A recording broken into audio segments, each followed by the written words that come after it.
For today's video guys, may makakalaban akong malakas na YSS na hindi daw natatalo.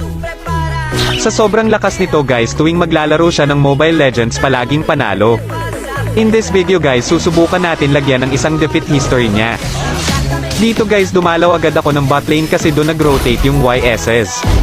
Dito napatay siya ng Cho at nag-umpisa na siyang trash token yung Cho namin. Pag YSS ako, hindi ako matatakot. Lalo na pag may Cho sa kalaban. Ang Cho kasi mahina eh. No offense ang VV mo. Dumalaw ulit ako ng bot lane dito kasi mukhang pinagkakaisahan si Cho. Dito akala ko ligtas na ako, biglang nag-ulti pala yung YSS.